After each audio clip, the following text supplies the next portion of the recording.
Hello and welcome back to KSP POV, where we play Kerbal Space Program in first person. So today we are excited to start our space camp. We have a contract to take 14 Kerbals up into space, and then by the end of it, take them up into space for 40 days. And by the end of it, we should have one scientist, one engineer, and one new pilot to add to our roster of Kerbalnauts. So in the last episode, we launched up the core of our space station, the lunar space station, and it's going to be going to both the Mun and possibly Minmus, depending on whether or not we see how it does on its trial run. And the goal is going to be to get our space camp bus to dock with it. We are also going to be automating a lot of our process using MechJeb today, so I'm excited to start that. So first it loads up our space station core, but that's not what we're looking for. We are looking for our space camp bus. And it's two jumbo Kerbal cans with a bunch of life support and the Mach 3 command pod at the top. There's not too much else we need to do with this. We decide at the last minute to throw on some explosives onto the lower stage because that will probably be with us in orbit. So now it's time to load up our Kerbals. We did need to hire a scientist because you have to have one of each in there to teach all the Kerbals about all the wonderful facets of space. But with that, we've loaded up all of our tourists.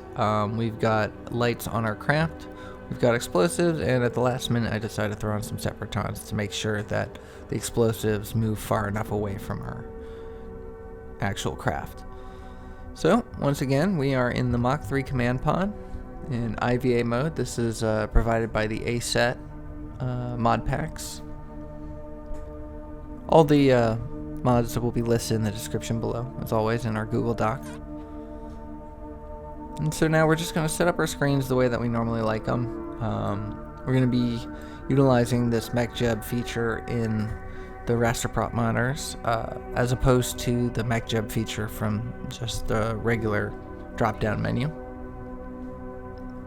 However, we did make some changes in there. We tried to turn off the auto-deploy of solar panels and communication dishes. That will help us a lot. So if you find yourself with solar panels that are automatically deployed, that is due to MechJeb and can be fixed there. So we set up the maneuver, but instead of hitting the stage button, we accidentally hit the stage lock button. So I'm sitting here confused at why our rocket hasn't fired. So I'm hitting buttons, I'm turning off the autopilot, turning it back on, seeing if anything will happen. I try throttling up all the way, and eventually I start to panic a little bit, thinking that I messed something up. My staging isn't correct, I'm going to have to go back into the VAB. I thought perchance that the launch clamps weren't letting me go, but then I realized I don't have launch clamps. And then when I come back into it, I realized I just flipped the wrong switch. So here we are. We're going to be lifting off, and this is all going to be automated by MechJeb. The gravity turn, the staging, the circularization, all of that is going to be handled by our autopilot. So for now, we're just going to kind of sit back and enjoy the ride. We've done this takeoff quite a bit. It's going to be fairly standard, and with the space camp bus, there's not going to be anything too interesting to point out, except for the fact that we are now using the Mach 3 command pod to do our auto ascents, as opposed to the lander can, in which that's what we used for the space station core. So it's always nice to kind of mix it up a little bit, especially since this has better tools for it. But there we are. We just staged our lower boosters, and that was all done automatically. I've been really enjoying this. I've avoided using MechJeb for a long time. No particular reason except for the fact that it was just hard to get into. I watched a tutorial video on it, and I didn't quite make sense out of what everyone was talking about, because it was just very much like, oh, you just press this button. But it turns out all you have to do is press the button, and then you get to space. It's too easy. But we're going to try to find a way to kind of fit it into our toolbox in a way. I don't think we're going to automate every single flight. When it comes to creating the space station, we are going to be automating a lot of it, but then once we start doing actual exploration with it and actual missions, we're going to be hands-on in the pilot seat. So I adjust the vessel view to turn it onto the XY axis, and so now we can see our two side boosters are halfway emptied. And we're still rising fairly easily through the atmosphere. We have a nice angle of attack. We have some heating effects going on, as you can see through the screen to the right, but we don't get any warnings about overheating. We do have a warning about a high G-force, but we're not going nearly fast enough to damage any of our kerbals, which is good because we have 14 students, and we got to make sure that we take good care of them. We've got enough life support to last hundreds of days, I believe 139, maybe more. We only need to be in space for 40 days though, so plenty to pass around between all of us. None of them are going to starve.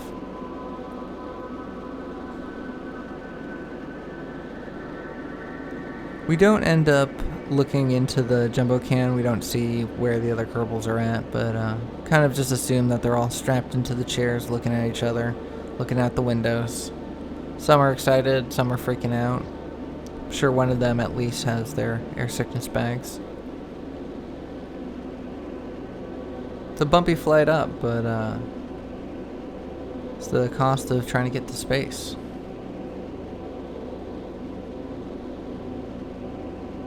So as you can see here, we're just still rising through the atmosphere.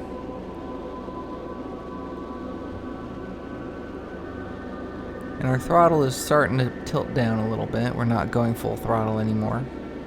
And that is McJeb controlling our ascent.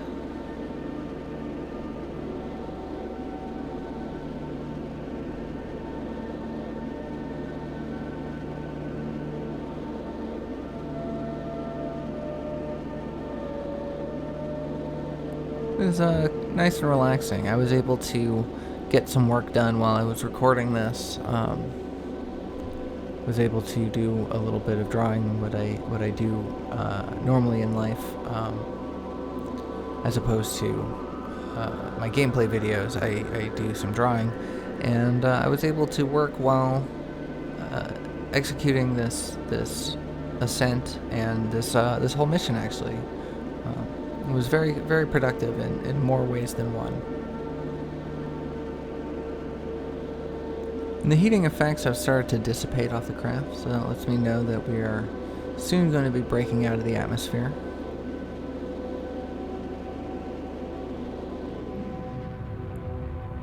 And then the engine slows to a crawl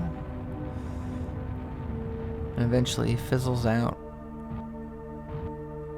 allowing our craft to just coast on through until it reaches space.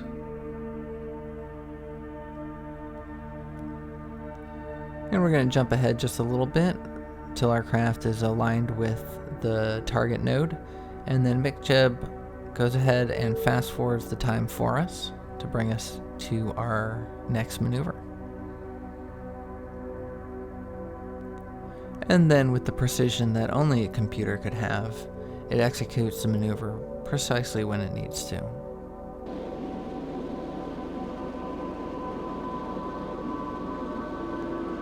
And with such a strong engine, using the Pila engine from Ven's stock parts, it has quite an enormous amount of thrust to weight ratio, especially in a vacuum, and so the circularization burn takes no time at all.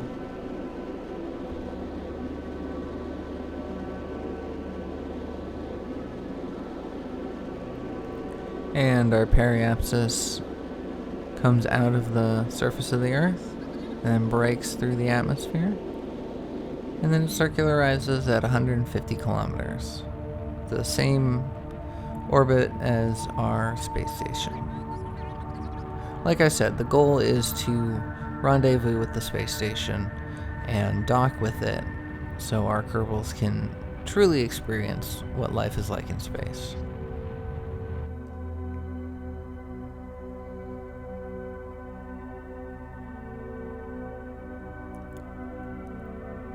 It's a beautiful day.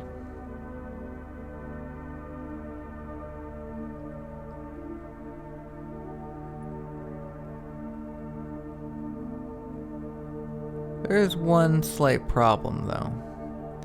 It's really hard to turn this craft. We have a huge amount of fuel that makes it very unwieldy to turn. And we're getting ready to try to figure out how to rendezvous. I was hoping that there was an auto rendezvous with the raster prop monitors in MechJeb, but I could not figure out if there was. I know there's not a rendezvous in the Alcor pod, so I was basically just kind of looking for the same thing, but I wasn't finding it the way that I had predicted. So I'm going to have to just do it myself, which is fine.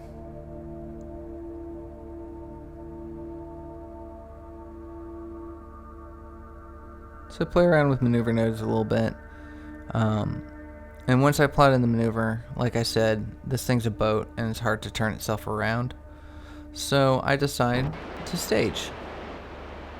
So we jettison the lower booster and we watch as the Separatrons pull away, and then the tack explosion sends debris out every which way and damages our engine. So the space camp kids are going to be stuck in orbit for a while, but they've got 39 days, and we'll figure out how we can get them back before then. So, pressing on, as any good space agency would, we decide our next mission is to send up our lander can. And this is what we're going to use to collect all the science from the Mun and the leftover science from Midmas. This is a highly designed can. In the previous episode, I believe episode 15 or 14, is when we designed it. And so if you're interested in seeing how it all fits together, definitely recommend checking that out. But this is the Alcor pod, and this is the most advanced pod that we have. Probably the most advanced pod that we're going to use in this series. And this has some pretty neat features when it comes to rendezvousing and docking. So I'm very excited to test that out. I've played around with it a little bit in a test save, but this is truly going to be the first time that I utilize all of those functions. So as per usual, we get our screens the way that we like it.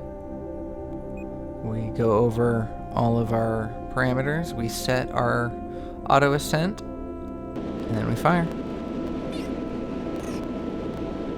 We have a little camera glitch there. I don't know why, but sometimes with the whole cam's VDS, it likes to act as though it's not attached to the craft.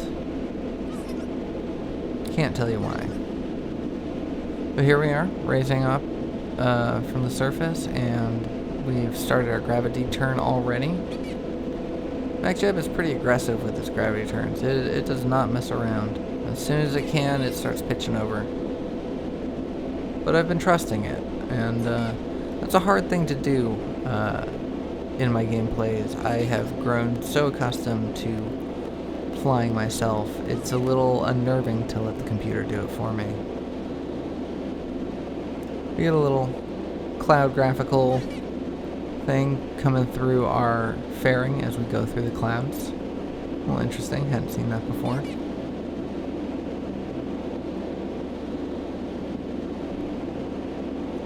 Look at those mountains back there. It's gorgeous.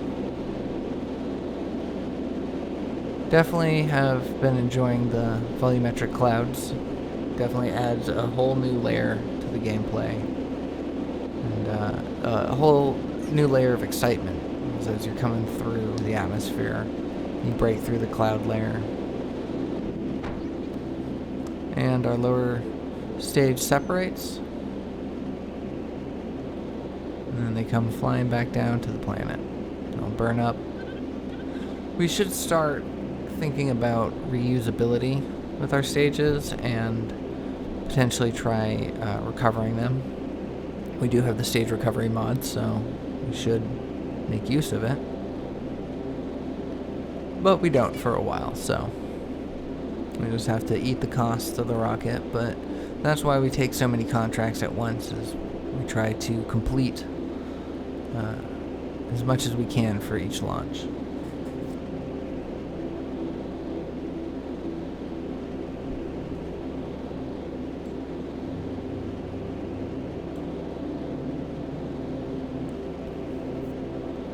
And once again, we are just coasting through the atmosphere. Try not to let the heat bother us too much.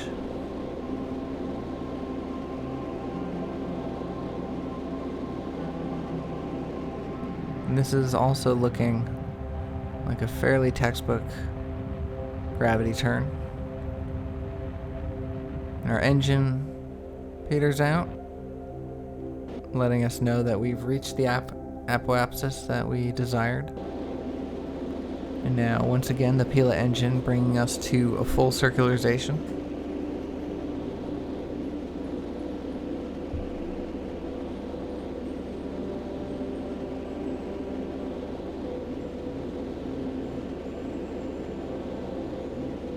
And once again, effortlessly as they come, we are in orbit. I've been over-designing these launch vehicles. We end up having so much fuel left over. It really is a waste. But soon we're going to start utilizing that fuel. And once we connect things to the space station, we will be filling up our tanks over and over again. Of the lander, of the rescue craft. Would have been the space camp, but they got stranded. That's one thing I love and hate about the way that I play games, is I really enjoy the parts failure mods that I use. In this series we're using Dang It, but I also used Scrap back in the day. That one's a little more brutal than Dang It. Dang It is a little more forgiving when it comes to problems that happen. But already in this series we've had, or actually in Escaping Kerbin we had more a Dang It problem. But in this series, with that space camp bus and popping a hole in our fuel supply, basically made it so we now have to send up another mission to rescue them and get them back down to Kerbin when they need to. I've been kind of talking through this, but I pressed the auto rendezvous button and it's been making little micro adjustments here or there. It was very hard to tip this craft around, so once again I staged the lower section for a little bit more maneuverability, because we were missing our burn marks, or our burn indicators. We were missing the node because we weren't pointed at our target node. And then that screws up with it screws up the system, and we don't rendezvous at that point. So we made the decision to jettison the lower engine. But yeah, the next few shots is just going to be it closing in on its approach, getting closer and closer. Makes a lot of micro burns. It's a good thing we have enough life support, because we would, if we only packed up for a little bit for a small trip, we would have taken way too long, because we go through several orbits just to line ourselves up correctly.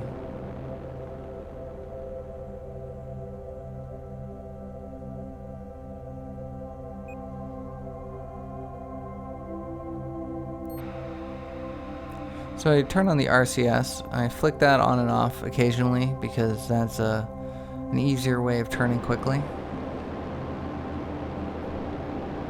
And we packed plenty of monopropellant, as well as plan to have a store of monopropellant on our space station for later maneuvers.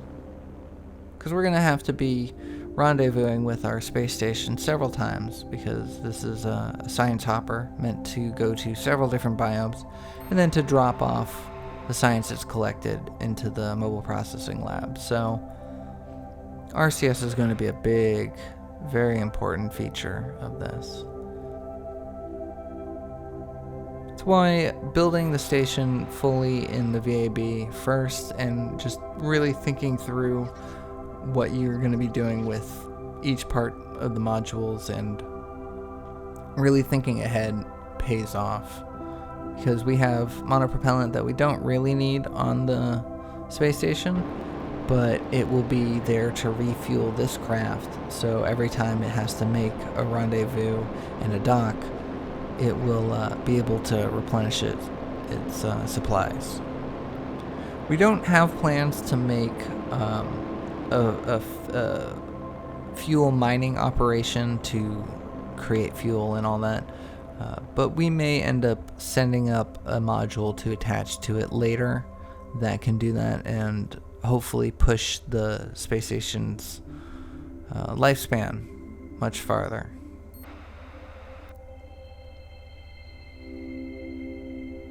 So we are getting close. You can see our approach is only a couple meters per second. Our distance is just a handful of meters away. It's very exciting. I did miss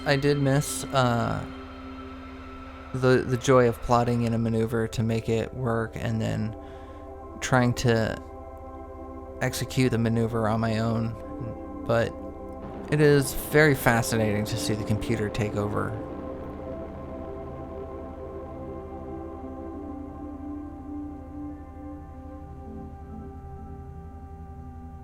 And just like that, we canceled out our velocity, our relative velocity. And now we just have to point ourselves towards the craft and close the distance.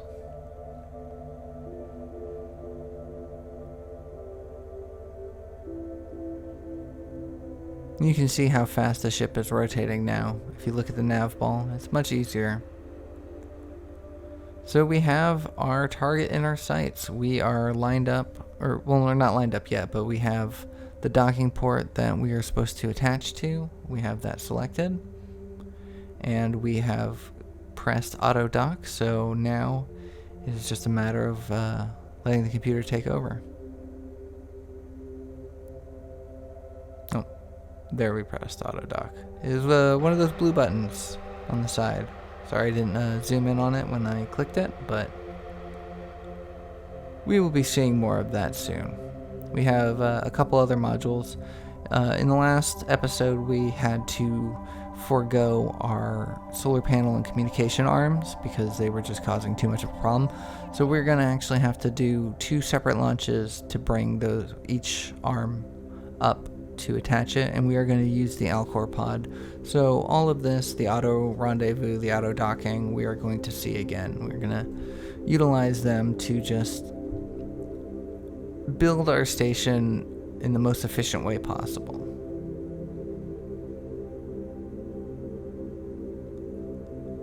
So now I'm just going to let the footage speed up a little bit, and we are just going to quickly watch through the excruciatingly long process. As you can see here, I'm only approaching at less than 1 meter per second the whole time.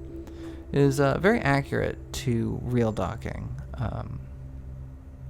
Most docking isn't done quickly at all. It's a process of hours. Slowly approaching and making sure that there's no loss of control, because slamming into an object in space is a very, very bad thing. So at less than even 0.1 meter per second, 0.3 meters per second is very slow. Let's speed this up a little.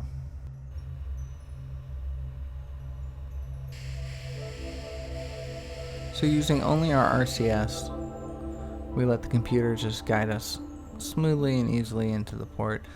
Luckily, we were on the side that the port was already facing, so all we had to do was line up and push ourselves forward. Very easy. If I did this again, I would probably rotate myself so I was a little more parallel with the station, but it's not going to matter too much.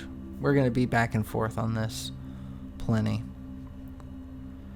In future episodes, it won't be so easy. We will have to dock on an opposite side, and so that's going to be a more complicated approach. But we'll get that in the next episode. And with that, as we come in slowly for a soft dock, today's mission is successful. But anyways, that's where I'm going to leave today's episode. Thank you so much for watching. I hope you enjoyed it. I hope you're looking forward to more of the series. We have a lot of plans for this space station, and I'm excited to see them come to fruition. Thank you so much for watching. If you enjoyed it, please consider giving me a like, drop me a comment, let me know your thoughts, and I will see y'all in the next one. Take care.